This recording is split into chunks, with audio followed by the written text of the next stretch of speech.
தேசிய கொடி பேரணிக்கு தடையா தடையா தடையா தடையா தடையா தேசிய கொடி பேரணிக்கு தடையா தேசிய கொடி பேரணிக்கு தடையா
அனைவருக்கும் வணக்கம்.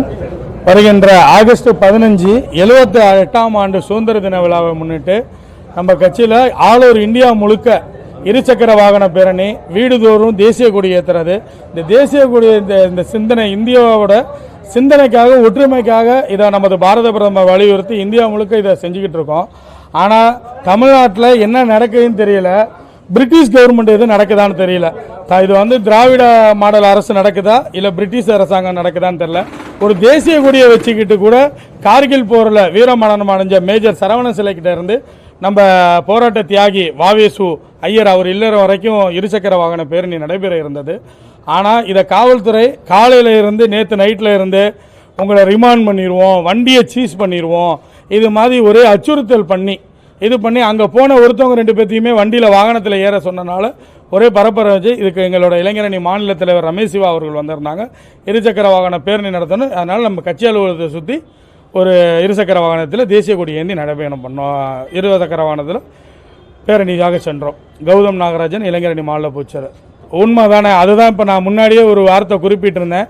தமிழக அரசாங்கம் திராவிட அரசியல் மாடல் ஆட்சி நடக்குதா இல்லை பிரிட்டிஷ் கவர்மெண்ட் நடக்குதான ஒரு தேசிய கொடியை வச்சுட்டு கூட எங்களால் இருசக்கர வாகனத்தில் நடைப்பயணமும் போக முடியல. ஆனால் இதோட நிப்பாட்ட போகிறதுல நாளைக்கு அனைத்து வீட்டுக்கும் கையில் தேசிய கொடி ஏந்தி வீடு வீடாக போக போகிறோம். எல்லா வீட்லேயும் ஆகஸ்ட் 15 அன்னைக்கு தேசிய கொடி ஏற்றணும் அப்படிங்கிறதுக்காக கண்டிப்பாக நாங்கள் போக போகிறோம்.